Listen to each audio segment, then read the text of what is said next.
I'm Kingsley Roberts, your host, and with me today is Director of the Jamaica Center of Tourism Innovation, JCTI, Ms. CarolRose Brown. Welcome, Ms. Brown. Thank you, Mr. Roberts. Great to be here. Today we examine the role that the JCTI has been playing in the COVID-19 recovery effort. Ms. Brown, tell us, what are the main areas of focus of the JCTI, just for the benefit of our audience? The Jamaica Center of Tourism Innovation is tasked with providing certification in tourism for tourism workers here in Jamaica, as well as making certification in tourism available to students in school, as well as recent graduates who are studying hospitality, tourism, and culinary arts. And of course, our job also is to ensure that there are tutors available to deliver this kind of certification to our people.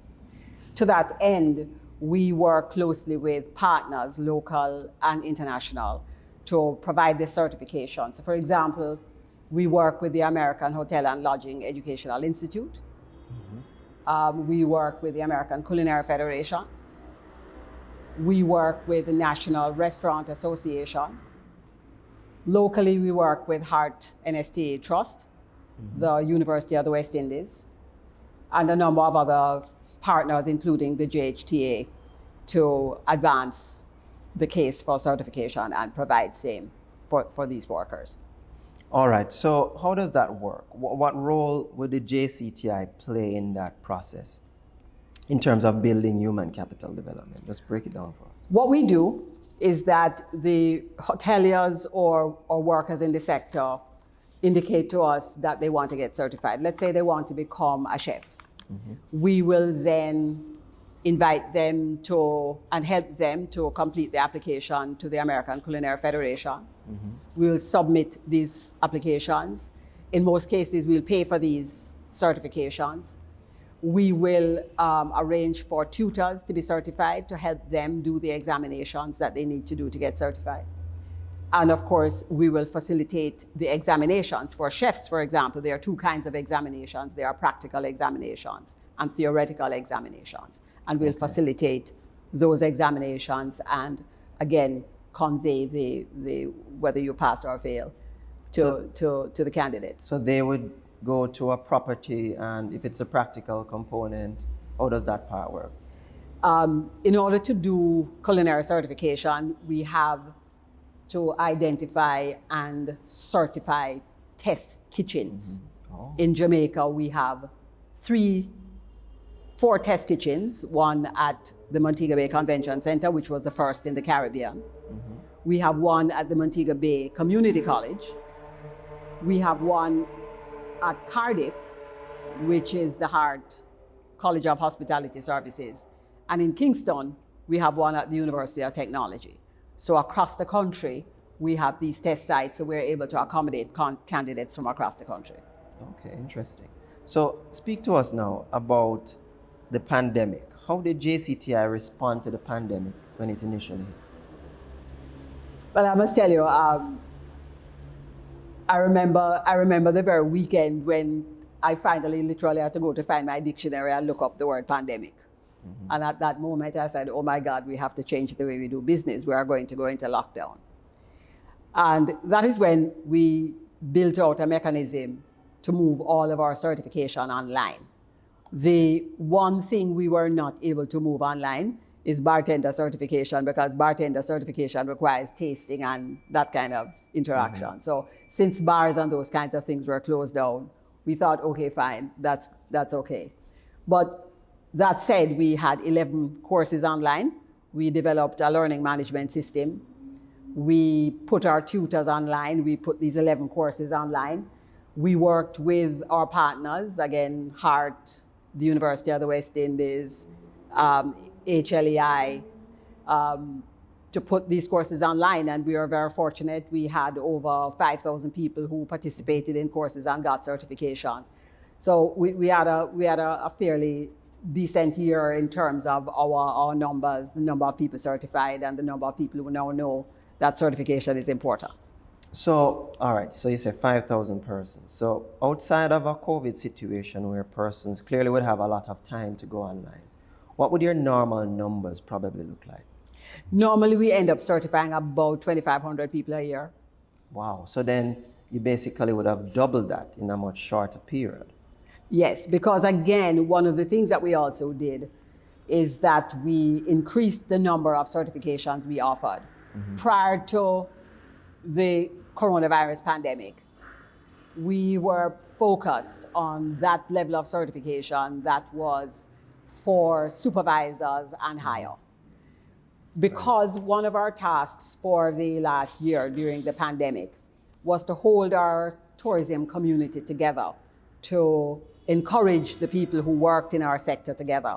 We decided to increase the number of certification programs to include a more general list of certifications. So for example, Serve Safe was an addition. Serve Safe is the kind of certification that everybody who handles food from the delivery to the server must take. And that's an international. It's an internationally benchmarked certification offered by the National Restaurant Association, which we introduced.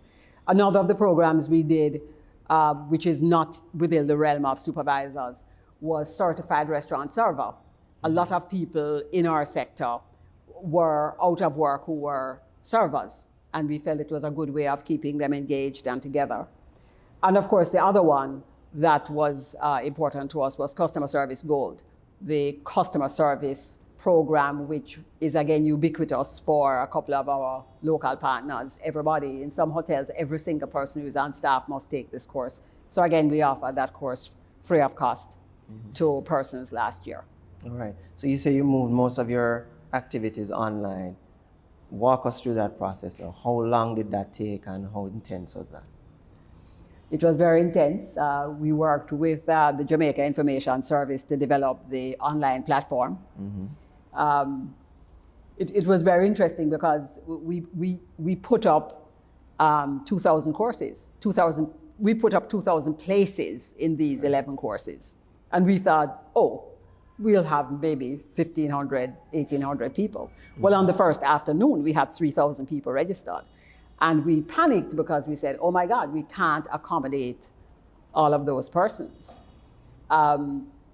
We had to work very quickly with our partners to expand what was offered. And at the end of the day, we offered over just under 6,000 people courses online, including tourism and the law with the University of the West Indies, including introduction to Spanish with the University of the West Indies as well. It was very dynamic and proved to be very interesting. All right, so tell us about some of the other courses now. What other types of courses do you actually provide? Well, one of the courses that we normally offer is the Certified Hospitality Supervisor. That course was offered online. We also offer the course Certified Spa Supervisor, which we do with the International Spa Association, ISPA. Again, we did 5 courses from Heart. We did another 2 or 3 courses from HLEI. We did not, at the time, offer culinary certification online. We would move culinary certification online later last year. But in principle, those were the 11 courses we offered online. We also work closely with the Tourism Linkages Network, with whom we collaborated and offered a certified disc jockey, a certification in DJ services. Tell us more about that one. Was that one of the popular ones? It was hosted by an important, a popular DJ here. People wanted to work with him. The course was interesting and complex because you also had to do a program. DJ Delano, right? DJ Delano, yes. And you also had to do Team Jamaica, which was again just moving online. So we were the guinea pigs. Okay. So DJ Delano and TPDCO, Team Jamaica Online, it was real. It was intense. Between April and August last year, it was intense. So which course was the most popular of all the ones you offered? The most popular course was Serve Safe. Serve safe. We had easily maybe about 2,500, 2,800 people who registered and took that course. And in fact, I believe the Ministry of Health was interested, that we were interested also in food safety. So I think that was the most popular course that we delivered. Great. All right. That brings us to the end of our program. Thanks to our viewers for joining us today. And join us next week when we conclude our discussion on the role of the JCTI in the COVID-19 recovery effort. Take care and stay safe.